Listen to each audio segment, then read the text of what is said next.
did not devise this grift all by herself like some sort of, mastermind. To date, the only thing that she's done is lost a race for governor of the state of Georgia. No, Tom, she did it twice. She did it.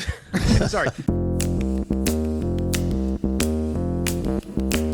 Welcome to Real Clear Politics on Sirius XM for Thursday, April 17th. I'm Andrew Walworth, and I'm joined by RCP co-founder and president Tom Bevan and Washington Bureau Chief Carl Cannon. So, gentlemen, President Trump is not happy with the Federal Reserve. Actually, he hasn't been happy with them for some time now. But this morning, Thursday, he once again called for the Fed to lower interest rates and went after Fed Chairman Jerome Powell by name, saying that his termination, quote, could not come fast enough. He talked about it more at the White House today. This comes on the heels of Powell's speech on Tuesday, where he said that tariffs were a problem. Tom, what do you make of the president's fight with Chairman Powell? Well, Trump obviously, wants him to lower rates and assigned him the nickname Too Late. He calls him Too Late Powell.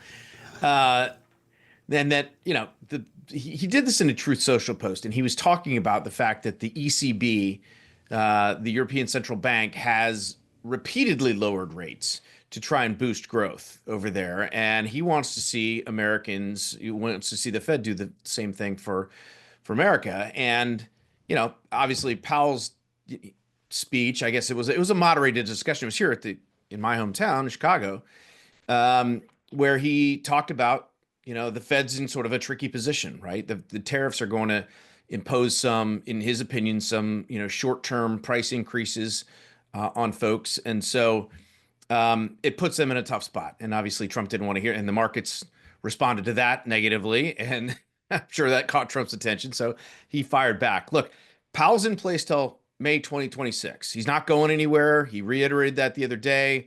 There's really not much, according to the law, that Trump can do about that.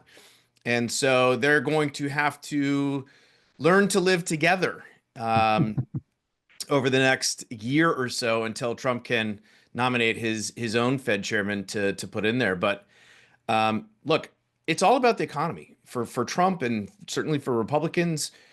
They want the economy is the whole ball game, and to the extent that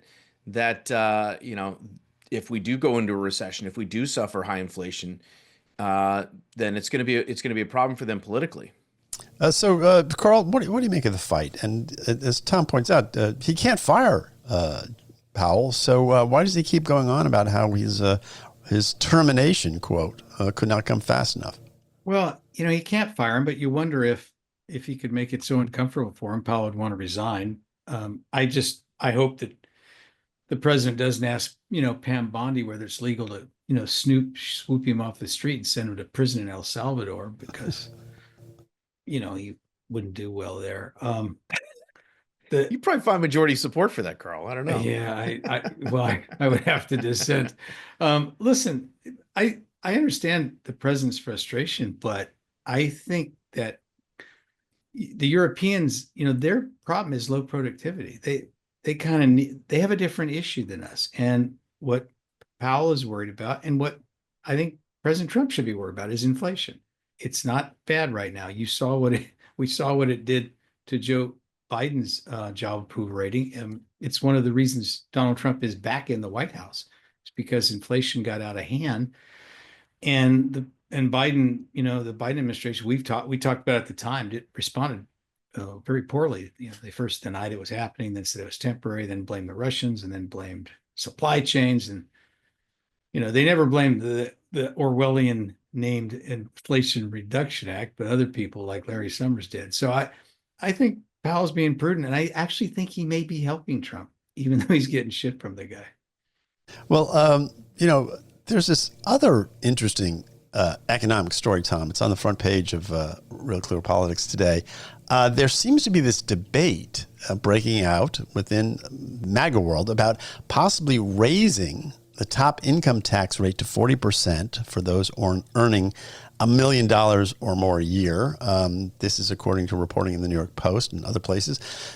According to them, Trump has expressed openness to the idea, as has Andy Harris, who chairs the House Freedom Caucus, Republican from Maryland. So on the front page today, you've got a piece by Steve Moore, Art Laffer, and Steve Forbes. It's an op-ed opposing a tax hike. And then you have another piece by Larry Kudlow saying Trump will ultimately resist the idea. These are leaders of the supply side movement, Tom. What do you make of their sense of alarm? Yeah, I mean, normally when we pair articles on the front page, it's usually left versus right or center versus left or center versus right. But every now and then, I mean, obviously there are disagreements within the left and the right.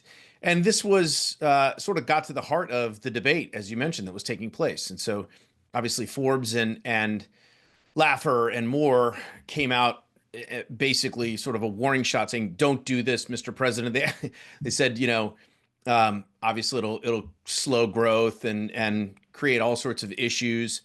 And they also mentioned, it's last time a Republican raised taxes, or the most famous example of a Republican raising taxes was George H.W. Bush, read my lips. And we know what happened with that. So, but Larry Kudlow's piece, Larry says, listen, he acknowledges that there is this debate, that it's not just, a fabrication, but he says, ultimately, he said the president is open to listening to other ideas, but he doesn't believe that he's going to do that.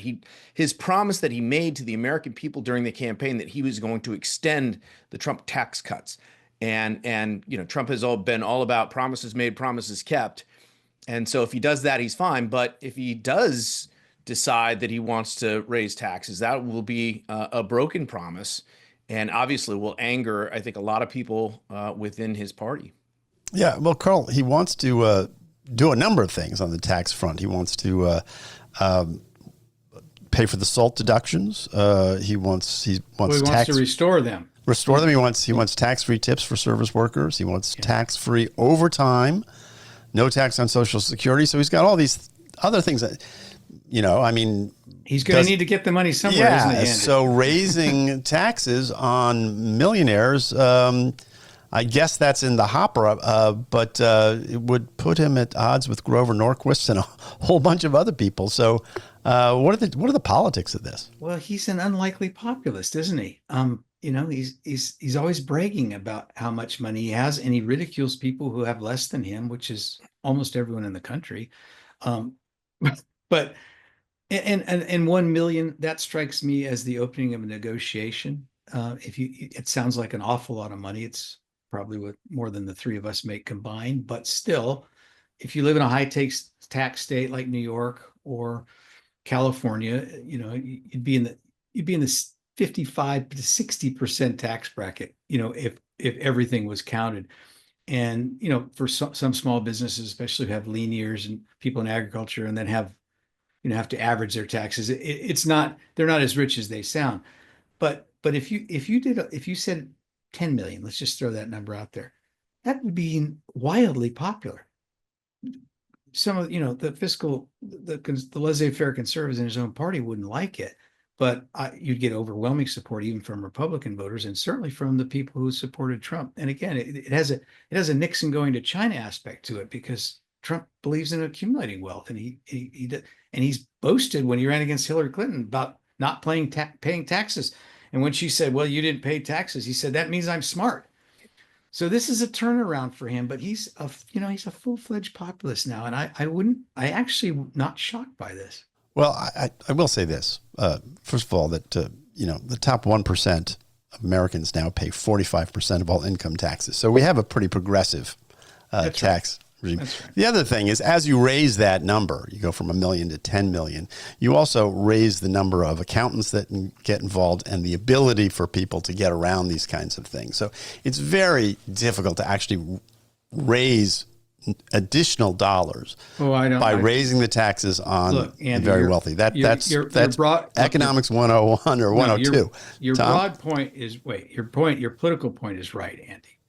But you would raise, it'd get pretty swampy pretty fast, but you would raise significant amount of revenue doing this. And as you pointed out, Andy, he's got all these other giveaways. He's always no tax on tips. This money has to come from somewhere. And Donald Trump is also, in his second term, and something he wasn't in his first term, is kind of a deficit hawk.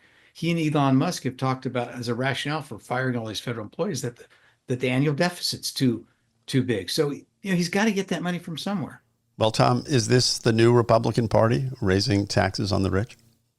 It might be. I mean, we'll have to see. I mean, personally, I'm a, having just written a big check to the IRS yesterday, or 2 days ago, I'm a big fan of abolishing that agency altogether, going to a flat tax or something of that nature, a VAT or something. But we seem to be far away from that. And this is going to be adding more complexity to the tax code. Some of these things that Trump wants to do. But look, it would be a shocker for Republicans to advocate and pass into law a tax increase on the wealthiest Americans. That's something that we haven't seen out of the Republican Party for some time. Whether you think that's a good thing or a bad thing, it definitely would be a shift in the political paradigm. Well, the last time it was 40%, Andy. I think it was there was some sleight of hand. There was like 39.5% or something. Was President Clinton did that? Bill Clinton did that. Republicans all voted against it. Everybody in the House, everybody in the Senate. When George W. Bush came to office, he gave shifting rationales for why he wanted to do it. He wanted to cut the tax rate, and he did to about, I think, 33%, and that was popular too. But we didn't have $2 trillion annual deficits then. Well, we'll see if we can tax our way out of the national debt. I'm not. He's trying to get Art Laffer to come on our show. That's what he's trying to do. I love Art Laffer. He's one of the great interviews of all time. I am trying to get him on the show. So Art, if you're listening, love to have you on the show to talk about this. Anyway, you're listening to Real Clear Politics on Sirius XM. I'm Andrew Walworth. I'm here with Tom and Carl. Don't go away. We'll be back right after this. Welcome back to Real Clear Politics on Sirius XM. I'm Andrew Walworth. I'm here with Carl and Tom. And guys, I want to talk about David Hogg. He was elected vice chairman of the Democratic Party back in February. He's also the co-founder of a PAC called Leaders We Deserve. And he announced earlier this week that in that capacity, he would spend $20 million on primary challenges to incumbent Democrats. Kind of a weird move for someone who's the vice chair of the Democratic Party, Carl. But what do you make of David Hogg's latest action here? Well, there's a theory out there among progressive base that they have to, fight Trump harder and show more energy. And I don't know what they exactly have in mind. They never quite say that. But just, to scream and yell and raise hell. It's been diffuse. It's been sort of, you scratch your heads and say, they impeached him twice. Two people tried to kill him. They tried to put him in prison. You kind of wondering what kind of more fight they have in mind. But now comes young Mr. Hogg, who got out of college and went straight into politics. He's never really been in the, had a real job yet, but he's young. I'm sure he'll get one at some point. And he has an idea. He's going to challenge Democrats in primaries, but in safe districts. So there's going to be more AOCs out there. This is his dream. And he admitted grudgingly in this very friendly interview on MSNBC, that the new chairman of the Democratic Party, if you run it by him, and he kind of demurred, and finally she just said, "Did you ask him?" Yeah. What did he say? Did he like it? No, he didn't like it. So it's already causing dissension, and it's like a generational war almost, because he's talking about getting younger people. Now, he didn't quite violate the American with Disabilities Act. He didn't practice age discrimination. He didn't go that far, but he's savvy in one regard for a guy that young. They're not. Somebody called him. He said from a district that I think Biden carried by 3 points, or maybe Trump carried by 3 points. I don't remember, but it was a close district. And he said, "I want to challenge. I don't think this Democrat in office is fighting hard enough." He said, "No, let's find something else for you to run. That's a D+3 district." No. So he's not doing it in these marginal districts where they need more centrist and more seasoned people to appeal to independent voters. He's talking about doing it in these gerrymandered districts where winning the primary is tantamount to being in Congress. And I think he's going to be hard to stop. I think he's going to probably knock off some incumbents. That's how AOC got in Congress. She knocked off a member of the Democratic leadership who had a perfectly valid 100% liberal voting record, Representative Crowley. But, she was young and she was full of energy, and they want more people like that in the House. I think I think they may get what they want. I don't know if it'll turn out to be what they need. I don't know if it'll turn out to help the party, but I wouldn't dismiss this out of hand. Well, I'm not dismissing it out of hand either. I think it's a $20 million. I was sort of shocked at that number. That's quite a war chest he's promising to deliver. He had about 8 million, I think, last time around through this group. But 20 million would be a big step up. Tom, but just the internal politics in the Democratic Party. I mean, this can't be what the incumbent. If you're an incumbent, this is not good news. I guess that's what I'd put it that way. No, I mean, listen, there's been a lot of talk about this being the Democrats' Tea Party moment, and that's exactly what this is, right? This is him funding, as Carl said, more progressive folks to go into safe districts and be able to, win those primaries and then become, lifelong members. If you sent those left-wing folks into these marginal districts, they'd all lose, and Democrats wouldn't have a chance of taking back the House. So this is purely aimed at sort of purifying the party, moving it further to the left.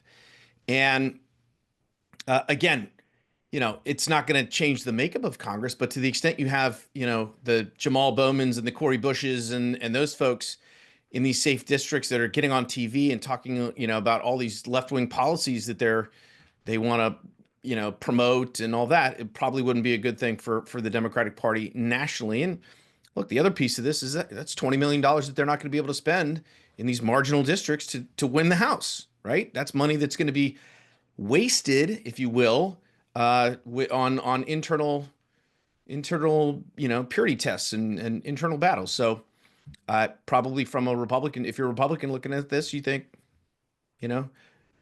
go for it, Mr. Hogg. Go whole hog. Go whole hog, Mr. Hogg. Well, Randy Weingarten, she likes the plan. She posted on, she's the She does. president of the American Federation of Teachers Union. She said, sometimes our message does not connect because people do not feel connected with our messengers. Hogg is trying to change that. The other thing Carl Hogg said lately was he said he just feels like Democrats have become uncool. So there is kind of this, I guess there's some support for it. But again, if you're inside the Democratic Party and you just elected this guy as your vice chairman, and the first thing he does is he turns around and says, I'm going to spend $20 million getting a bunch of you guys and girls thrown out of your safe districts. That's just got to set them up for some internal strife. I mean, do you think he can stay inside the DNC if he does this kind of a thing? Yeah, that's a good question. It's going to rankle some of these people who've been there, who fought these battles for years. I mean, the two people Tom mentioned, Jamal Bowman and Cori Bush, were both voted out of office in a Democratic primary because they were considered too nutty even for these very left-wing districts. It was the Jews of AIPAC that did that, Carl. Yeah, my guess is that well, That we're was a going to joke, find by out. the way. I got that. We're going to find out how savvy young Mr. Hogg is, because I think I don't think he's looking for candidates like that. I think the template is Alexandria Ocasio-Cortez. And when he says cool, there's that video you see on Twitter, I guess Tom wants me to call it X, of her dancing when she's a college student at Boston. Was it Boston University? Boston University, yeah. Yeah, and she and Republican, mega Republicans say, look how ridiculous she does. She doesn't look ridiculous to me. She looks, to use Hogg's word, pretty cool. He's looking for hipper, younger people. And he's a member of a generation that was alienated by Joe Biden. They supported him overwhelmingly the first time he ran and not the second time he ran. So I think he may be onto something. We should get John Della Volpe on to talk about it. He's the expert pollster on young people. He knows David Hogg personally. He was a student at Harvard, and see if this is also a gambit to re-energize young voters. It is definitely true that Democrats did worse with young voters this time around in 2024. They were actually a lower share of the electorate, so fewer of them turned out overall. And then Democrats won fewer of them than they had in the past, and particularly among young men. And so, the Democrats do have some work to do with younger voters. And, he tried to fend off this idea that it was age based. He gave a shout out to Nancy Pelosi and to my Congresswoman Jan Schakowsky, who's Although Nancy Pelosi, they're approaching 80 challenging. years old. Yeah, well, they're challenging Pelosi actually. Yeah, well, but Jan Schakowsky's got to be close to 80 years old and is one of the most uber progressive Democrats out there. So, but to his point, they could probably use some new blood in the Democratic Party, some younger blood who can reconnect to these younger voters. Yeah. Well, as long as we're talking about Democrats, let's talk about Stacy Abrams. So Real Clear Investigations has this story. It's on the front page. The headline is "The Remarkable Rags to Riches Story of Stacy Abrams." It's by Paul Sperry. He points out that in 2018, she reported a net worth of less than $109,000. By 2022, just 4 years later, that had grown to $3.2 million. And that was all before, Carl, she helped get this $1.9 billion grant from the EPA for this group Rewiring America, which she's part of, I guess. So, Carl, what is the secret behind her financial success? Well, the secret by her financial success is she's no longer controlling her own checkbook, because she didn't pay her taxes. She couldn't pay her bills. She actually acknowledged this. There were all kinds of stories in the press about it in Georgia, and she acknowledged it in her memoir. If she had been more fiscally prudent in her personal life, she might have well won the governorship that set her on this trajectory. She lost the governorship, spent almost an equal amount of time as Donald Trump saying that she actually won the election. She was the original election denier. You got to give her credit for that. Trailblazer for Donald Trump.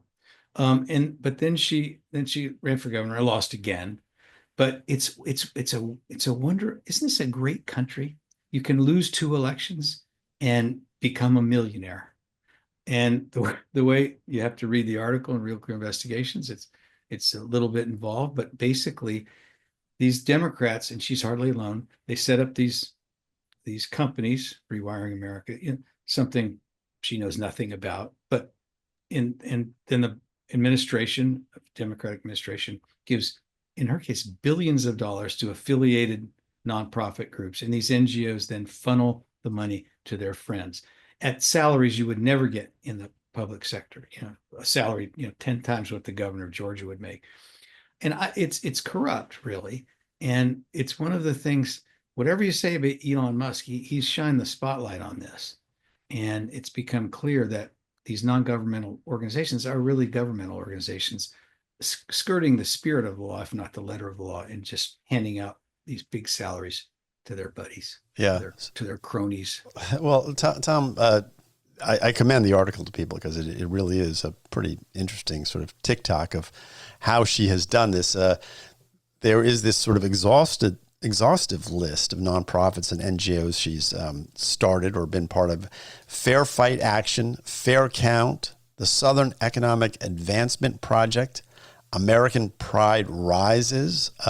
These are just sort of a couple of the sort of alphabet soup of organizations she's been involved with, all of which get federal and nonprofit dollars, and then pay big salaries to her and some family members, it sounds like, as well. I mean, it's a pretty sophisticated operation, and it does make you wonder. Say grift there. I was not going to use the word grift. I was going to use it. I'll let Tom use the word.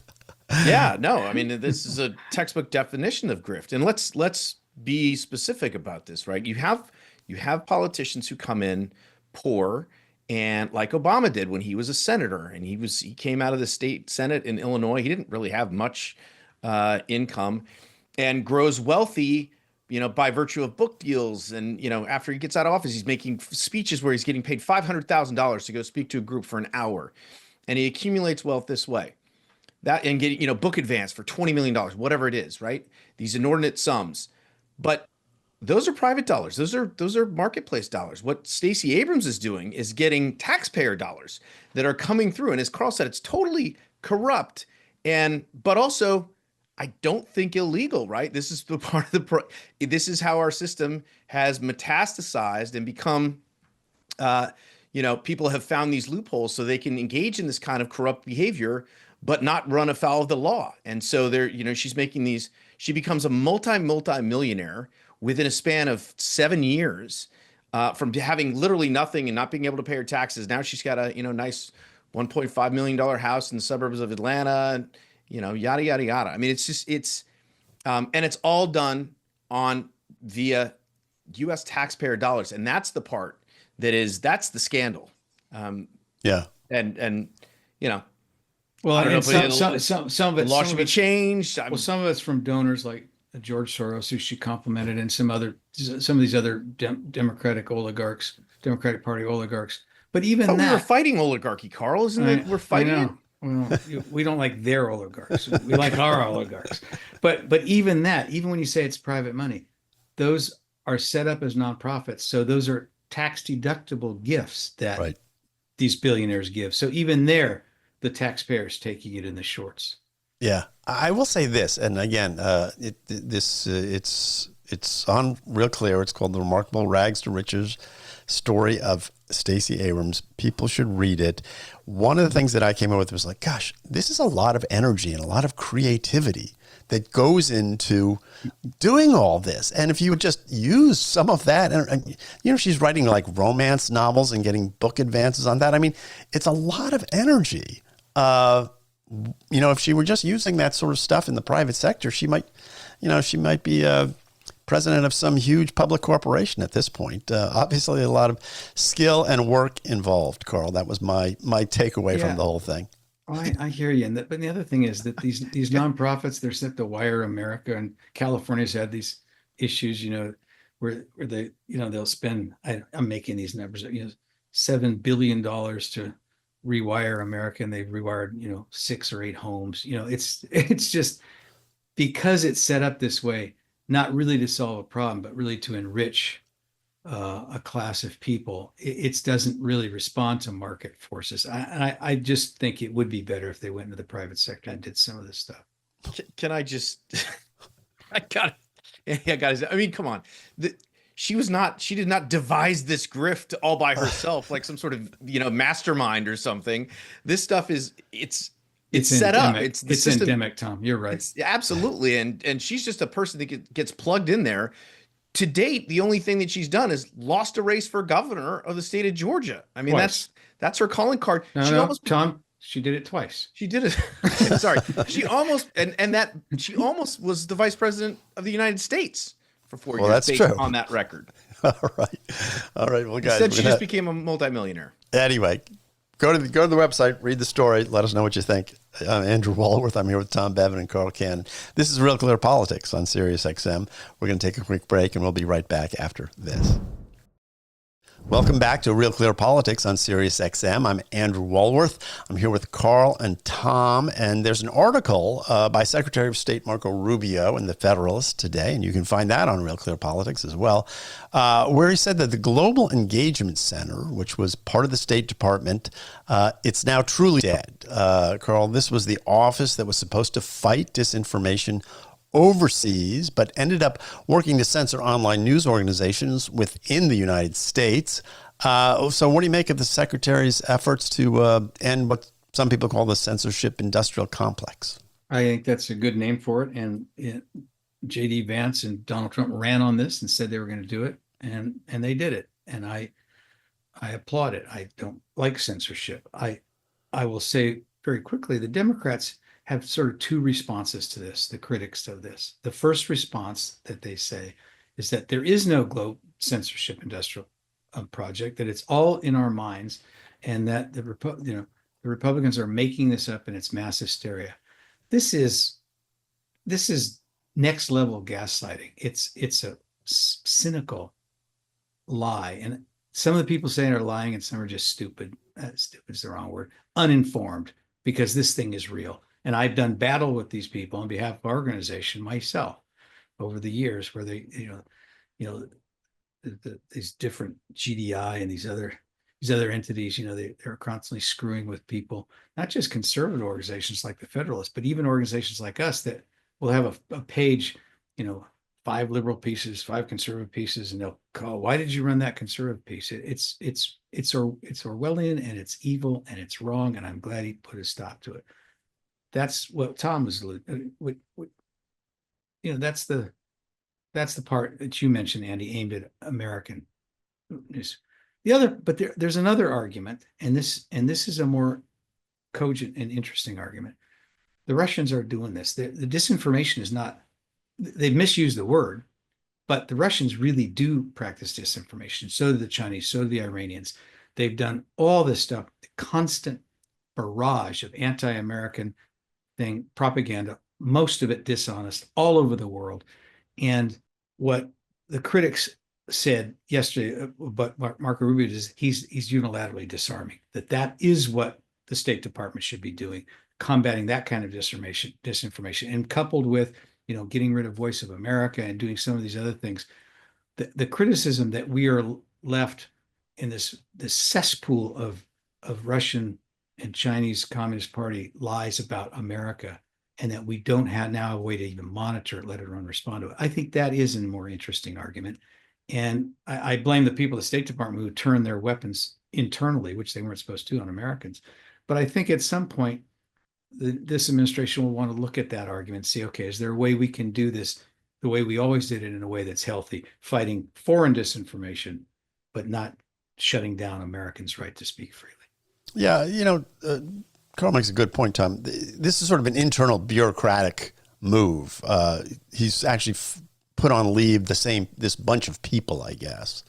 And they had already renamed the thing once. To talk about Orwell. I mean, they instead of the Democrats, instead of closing it down, it became the Counter Foreign Information Manipulation and Interference Office, RFIME, as if by changing the name of it, somehow that would allow it to continue. So he's getting rid of the whole thing. He's getting rid of these people. But the criticism, and James Rubin, who used to run it there, said pretty much what Carl said. He said, this is the quote, "This amounts to a form of unilateral disarmament in the information warfare Russia and China are conducting all over the world."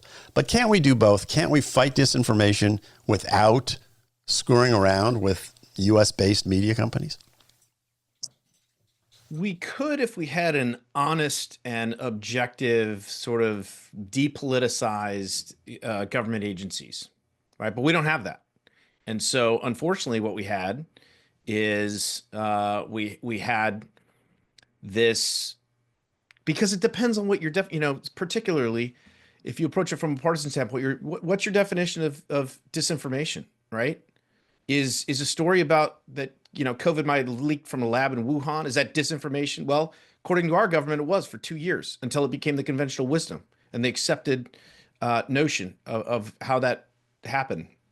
Same thing with masks. I mean, and Carl talks about this too. I mean, one of the things to me that is most disturbing, who ran this originally? Rick Stengel. Oh yeah, I remember. Managing editor of Time Magazine. Right. Do you remember his piece, that Washington Post piece back in, I think it was 2019, where he basically said we have the First Amendment sort of has gone too far. And anyway. Yeah, no, but that's the point. Like there are not just folks on the left, but even members of we've seen over the past, 6, 8, 10 years, that even journalists who have acquiesced to this idea that, some things, can't be said, and we do need control over information and what people can and can't say. And it's extremely disturbing, and that's one of the things that we've been fighting against, because we try and provide a variety of viewpoints and have since we started this company 25 years ago. Wasn't controversial until the last 10 years or so, where suddenly providing opposing viewpoints is somehow considered. Half of that is considered disinformation. The other half is what? Just absolute truth, because it's a narrative that's coming from the, National Institutes of Health or the New York Times. I mean, that's not how free speech works. And so, you can't necessarily, it'd be great if we could have it, as you said, Andy, have it both ways, right? Have free speech and also do a very sort of objective job of pointing out, yes, this is actual disinformation from our enemies who are messing with us. but that's not how this has happened. And I don't know that we can do that in a way that would serve all the purposes that we need, Yeah. while Well, keeping free speech sort of front and center. yeah. Carl, we got 1 minute. Well, listen, the Russians have been trying to destabilize our government since we called them the Soviets. They've put out false reports about, race relations. They did this in the 2016 campaign. They tried to start riots. This is not an imagined problem. But and in this global world where everybody, a person with a computer you can be in Russia, you can be in Yonkers. This is not, we shouldn't trivialize the problem. We should understand that there were people of goodwill in the government who were trying to figure out what to do. But the point Tom makes is the point. But when it became partisan, when people began seeing through things through a partisan lens, it went off the rails. Yeah. And I think it's time for a restart. I don't think we ought to give up on the whole idea of telling America's story. Our government telling But can it be America's story. put back on the rails, Carl? All right. I think so, but we had to have a reset. All and right. Now we've got one. All right. Well, we're going to talk more about this in the future, I'm sure. You're listening to Real Clear Politics on Sirius XM. I'm Andrew Walworth. I'm here with Tom and Carl. We're going to take a quick break, but we'll be back with more right after these words. Welcome back to the show. I'm Carl Cannon, Washington Bureau Chief, Real Clear Politics. Talking now with Pete Geren, former congressman from Texas and one-time Secretary of the Army, and now president of the Sid W. Richardson Foundation, which partners with At Grade Level, a nonprofit that promotes literacy. Pete, welcome to the show. Thanks for doing this. Well, thank you for the opportunity. I appreciate it. This group, At Grade Level, says there's a national reading crisis. How bad a problem is illiteracy in this country? Carl, it's shockingly bad. And it's amazing that even though the Department of Education puts out the nation's report card every 2 years and has been doing it since 1993, the public awareness of this problem is scant. We've done polls in Texas, and there's a national organization that's done polls in 9 big cities. And over 90% of the parents in all these big cities believe their children are reading at grade level or reading proficiently, depending upon the standard you use. And the number is about 40% actually are reading at grade level or reading proficiently. The nation's report card came out a month or so ago, told the same story. It really hasn't changed since 1993. About 40% of our fourth graders, it's 33% of our fourth graders and only 31% of our eighth graders read proficiently.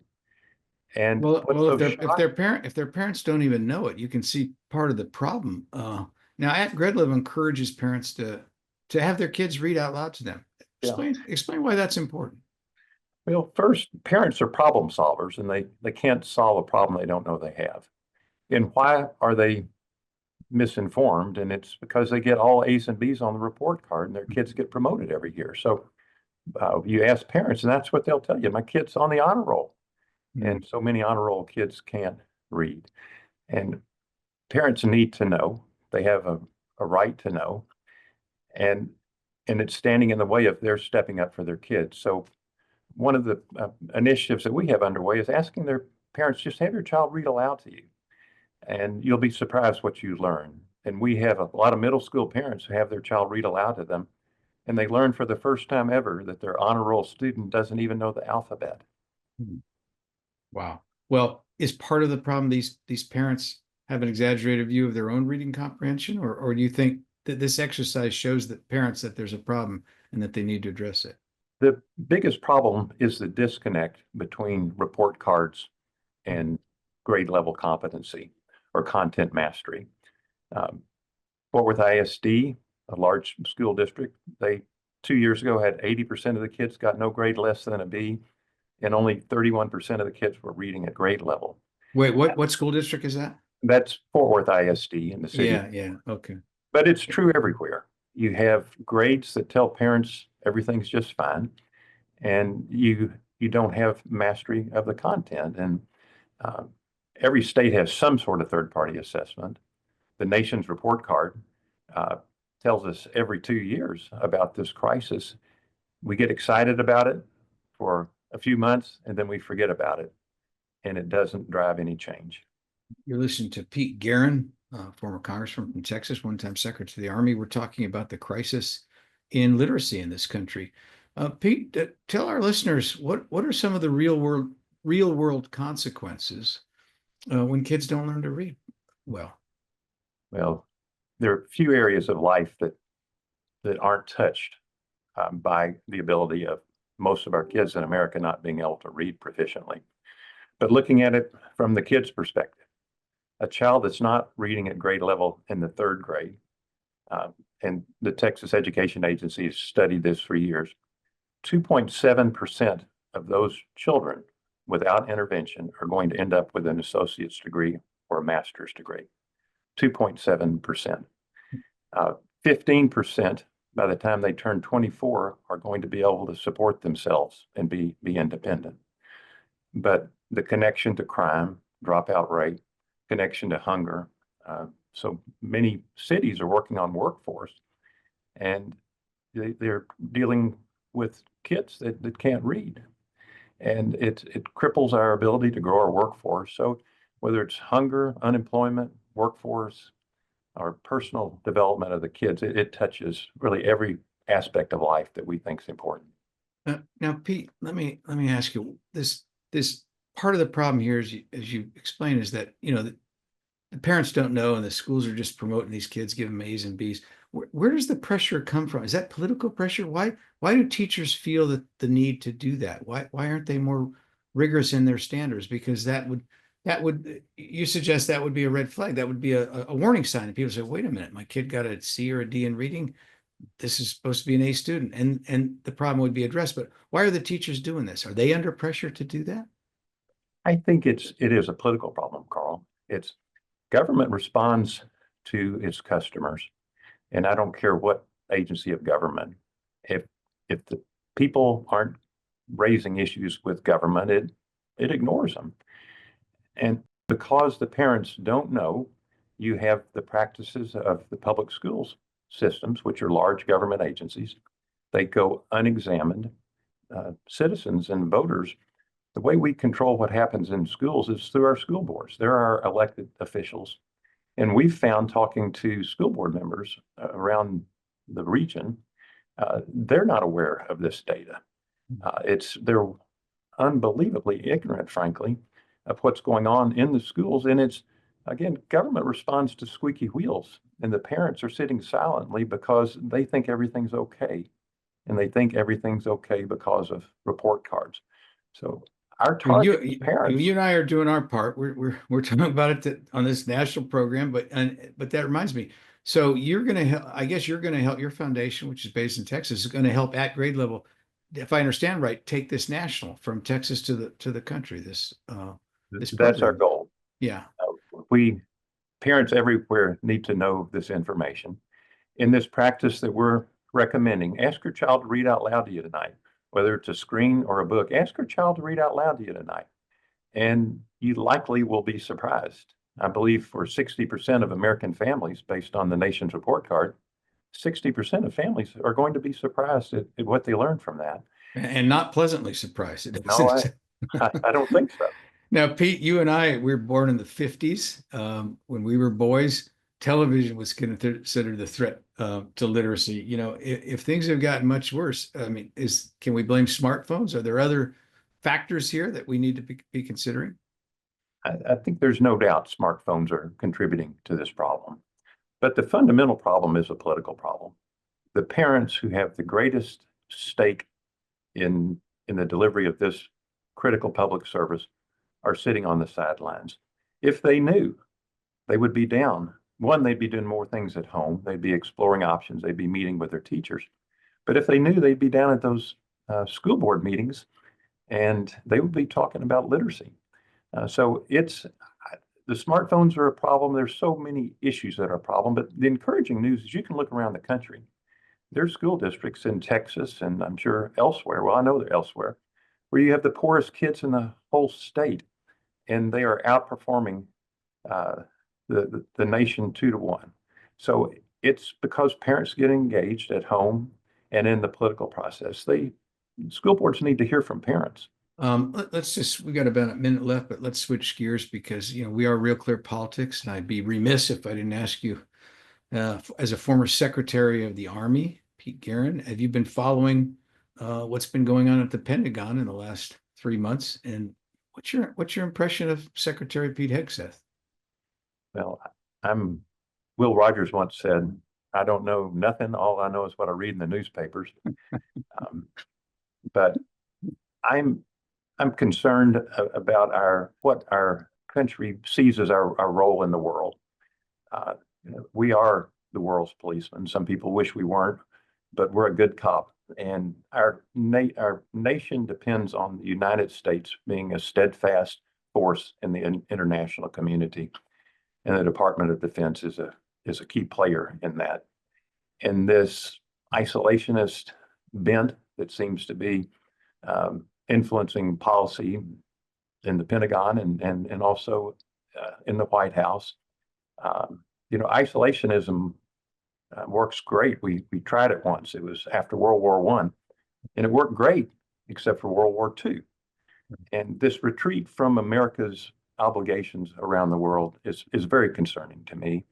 I think it's short-sighted, and world order is getting rearranged, and the United States needs to be a key player in that.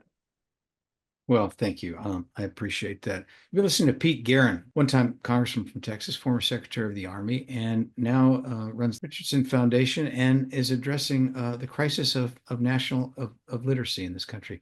Pete, thanks again for joining us. Carl, thank you very much. I appreciate the opportunity to visit with you about this.